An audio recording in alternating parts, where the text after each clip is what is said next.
और ये देखिए कैसे ये राजा इजराइल पे राजा कर रहा था, राज्य कर रहा था अहाब, जो उसकी पत्नी हिजबेल, जो उसकी शिक्षाओं में आके वो मूर्ति पूजक से आई थी, उसने आप पे अपने अधीन कर लिया था। आप भी समझ लो, वो यहूदी था, इजरायली था, लेकिन उस आत्मा के अभिषेक में आके अपनी पत्नी के जी पढ़े पढ़े। अब देखिए, हाँ, उस समय अहाब इजराइल पर शासन कर रहा था। आमीन। वह इजराइल पर हुकूमत कर रहा था। हालेलुया। और वह इजराइल के समस्त राजाओं में हाँ। से सर्वाधिक दुष्ट था। आमीन। अहाब के जैसा भाई वो दुष्ट था, लेकिन राजा था दुष्ट। इजराइल पे खुदा के लोगों पे राज कर रहा था, लेकिन था दुष्ट। भाई कभी आप सोचो जी मैं पास्टर बन गया कलीसिया का, मैं बढ़िया हूँ, भाई आप दुष्ट हो सकते हो, ये जरूरी नहीं, ये जरूरी नहीं कि आप चुनाव में हो सकता है खुदा में अपने बच्चों को ले जाने के लिए आपको इस्तेमाल करता हो, समझ रहे हो, यह सेवा इसलिए दी हो ताकि खुदा के बच्चे परिपक्व हो सके और फिर वे उड़ान भरे और तू यही रह जाए, समझ रहे हो जी। लेकिन अहाब दुष्ट था जी, अहाब के जैसा था, खुदा के लोगों पे राज करता था, राजा था, समझ लो, लेकिन था दुष्ट। पकड़े चीजों को, यही तो चीज है संतो, बहुत ही बरीक बात है ये। सैमुल को देखिए, कौन सी आत्मा का शिकार था वो, गलत आत्मा में था, समझ लो, गलत आत्मा में था। साउल जी गलत आत्मा में था और खुदा क्या क्या को टाल रहा था, और खुदा क्या क्या सैमुल क्या क्या टालना, खुदा क्या क्या टाल रहा था, और कौन सी आत्मा उस पे आके पड़ी, सोचे इस चीज को। आमीन। ऐसे भाई कोई भी लीडिंग ना, भाजी मैं पास्टर बन गया, बहुत बड़ा किताब नहीं जीत लेना, पास्टर तो कोई भी बन सकता है, मनुष्य किसी को बना सकता है, और खुदा उसे खड़े भी रखता है जब तक उसके लोगों को वो तैयार नहीं हो जाते, समझ रहे हो। इस्तेमाल कर सकता है खुदा, किसी को भी इस्तेमाल कर सकता, खरपतवार को भी इस्तेमाल करता, जब तक वो गेहूं परिपक्वता तक नहीं जाते, ताकि मेरे गेहूं की सपोर्ट कर सके, मेरे गेहूं की सुरक्षा कर सके ये खरपतवार, समझ रहे हो। इसलिए खरपतवार को नहीं पाड़ता किसान जब तक वो गेहूं परिपक्वता बने जाते, कटनी नहीं आती, कटनी के समय फैसला होता, समझे चीजों को। आमीन। तो दुष्ट था राजा जी, अहाब के जैसा वहाँ कोई और दुष्ट राजा नहीं हुआ। हाँ, वो दुष्ट था, उसके जैसा कोई और दुष्ट नहीं हुआ। हालेलुया जी। सबीर से, क्योंकि उसने अच्छी शिक्षा पाई थी, आमीन, और उसे अधिक जानना था जी। अतः उसने उन सब कामों के द्वारा जो उसने किए थे, हाँ। खुदा को अप्रसन्न करना जारी रखा था। हाँ, खुदा को प्रसन्न नहीं किया। आमीन। वो दुष्ट था, वो काम वही करता था, लेकिन खुदा प्रसन्न नहीं होता, समझ रहे हो। जैसे कैन भेंट बलिदान तो चढ़ा रहा था, मंदिर जा रहा था, उपासना कर रहा था, गीत भजन गा रहा था, संगति कर रहा था, लेकिन खुदा को प्रसन्न नहीं किया। बहुत समझने की बातें हैं। आमीन। खुदा को प्रसन्न नहीं किया था, समझ रहे हो। इसी तरह अहाब ने खुदा को प्रसन्न नहीं किया। इसी तरह और अरे गरे नथु गरे जो खुदा को प्रसन्न नहीं कर रहे, उसकी इच्छा नहीं पूछ रहे, अपनी इच्छा पूरी कर रहे, अपनी अभिलाषाओं में फंस रहे। एक बार बताइए मुझे, मिकाया कहाँ रहता था? एक छोटे झोपड़े में। एलिया कहाँ रहता था? जंगलों और पहाड़ों में। ये भाई साहब कहाँ रहता था जिसका नाम विलियम मैरी पड़ा, 7वां दूत? झोपड़े में, जंगलों में। मूसा साहब कहाँ थे? जंगलों में, मिस्र से तो निकल के जंगलों में। अब्राहम कहाँ रहता है? जंगलों में। फिर ये बड़े बड़े बंगले में रह के खुदा की सेवा कर देंगे, लग्जरी गाड़ियों में फिर ये लग्जरी गाड़ियों में प्रचार कर करके खुदा की सेवा कर देंगे।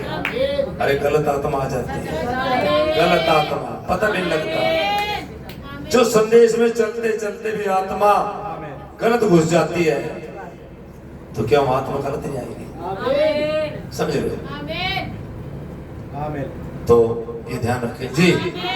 हालांकि उसके पास एक महान सैनिक तंत्र था आमीन और लोग उसके राज्य में अत्यधिक समृद्ध हो गए थे। आमीन। लेकिन आप जी। प्रभु को अप्रसन्न करके बहुत ज्यादा दिन तक टिके रहने की आशा नहीं कर सकते। सच बात है, खुदा को अप्रसन्न करके आप बहुत दिन तक आशीष नहीं हो सकते, टिके नहीं रह सकते। आपका जल्दी समय समाप्त हो जाएगा, बहुत दिनों तक नहीं टिक सकते। अगर आपने खुदा को प्रसन्न किया, आपका एक दिन मुखौटा उतर जाएगा, एक दिन आपके चाल चलन प्रकट हो जाएंगे, आपके भेद प्रकट हो जाएंगे, आपका मुखौटा उतर जाएगा। ज्यादा दिन तक नहीं चलता, समझ लो, ज्यादा दिन तक नहीं चलता, ये तो जल्दी काम निपट जाता है जी। और किसी भी विश्वासी को हाँ। किसी भी परिस्थिति में किसी भी अविश्वासी से कदापि विवाह नहीं करना चाहिए। क्या नहीं करना चाहिए? विवाह नहीं करना चाहिए। विवाद, किसी भी विश्वासी को किसी परिस्थितियों में किसी भी विश्वासी से विवाद नहीं करना चाहिए, झगड़ा। पर जब ऊपर ले झगड़ा कर रहे, छोटे क्यों नहीं करेंगे? ऊपर ले में झगड़ा हो रहा, भेज दो उन पास्टर को, तो रजिन में गुटबाजी हो रही, भेज दो उनके दौरा। इसी संदेश में वो गुटबाजी करे, भेज दो उनके दौरा। इस संदेश तो मैं नबी क्या ये नहीं पढ़ने माता, ये नहीं पढ़ते क्या? ये कौन सी आत्मा? संदेश तो बहुत पढ़ते हैं हमारे बेटे, फिर प्रचार ज्यादा करते हैं, वो जीतते कम है। वैसे ही दिखा चिकड़े चुपड़े है, जब आमने सामने आओ मुझे पता लगा चिकड़े चुपड़े कैसे, समझ लो जी।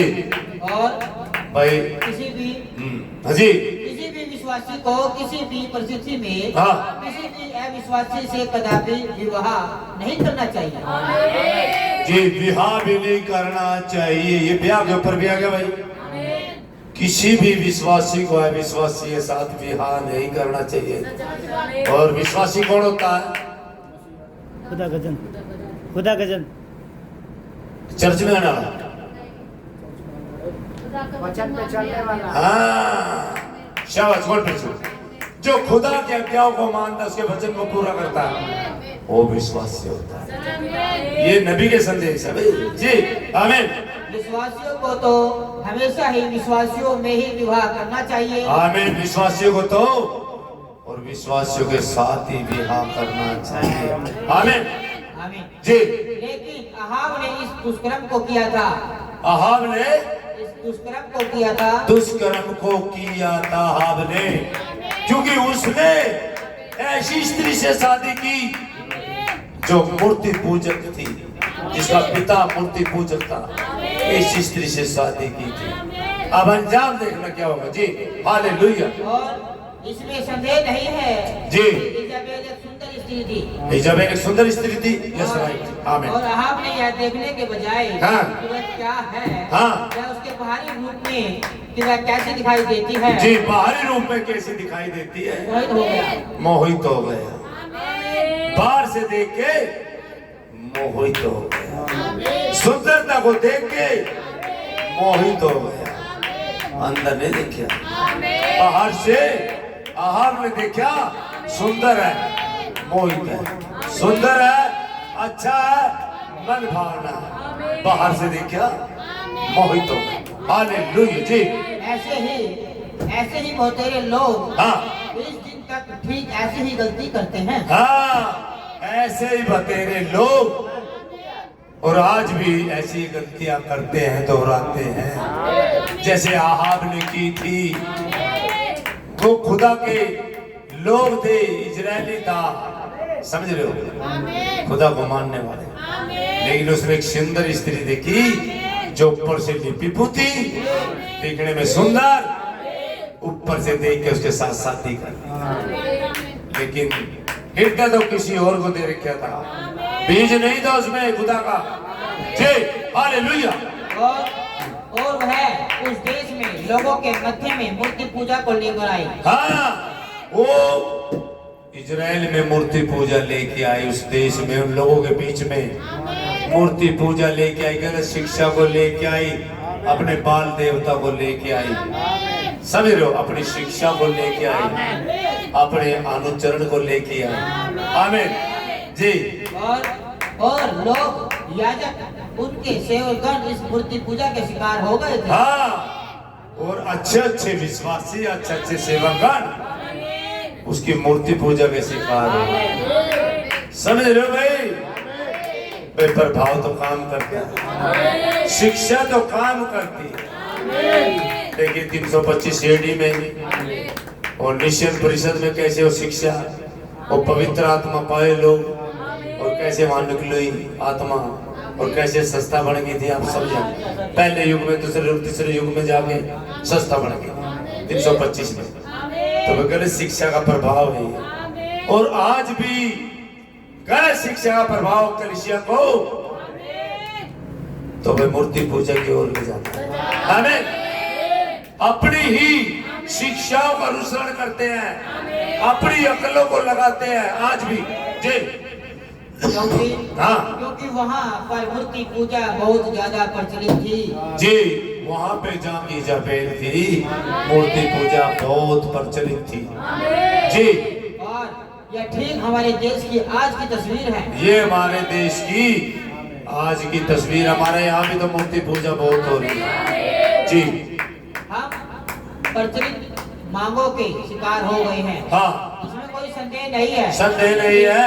उन पुरोहितों ने सोचा था जी, जब तक उनकी सरकार इसकी अनुमति देती है जी, ठीक है, लेकिन मैं इस बात की परवाह नहीं करता हूँ सरकार किस बात की अनुमति देती है जी। सच बात है, यह तो वह होना चाहिए आमीन। इसकी अनुमति खुदा देता है। हाँ, जो जी में तो वो होना चाहिए। कर दे, खुदा देता, खुदा ने अनुमति नहीं दी। और आप खुदा के सच्चे जन को ढूंढ ले, वही बताएगा खुदा की मर्जी को।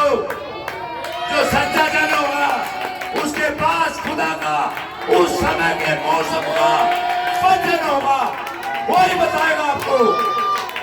लेकिन आप गलत शिक्षाओं में, गलत प्रभाव में, और भाई कितना भी बड़ा आदमी हो, जब तक उसका नए सिरे से जन्म नहीं हुआ, खुदा के राज्य में प्रवेश नहीं करेगा। बताया कलाम में, ये सच्चे कलाम में सच्चा। और कोई भी आदमी है, एक पैसे वाली आत्मा आ जाती है भाई, आ जाती है, निर्जरी आत्मा आ जाती है। इन आत्माओं ने ये दो बड़े घेरे, इन आत्माओं ने घेरे, ये आत्माएं गलत घुस गई। गॉड ब्लेस यू, बंद कर दे भाई।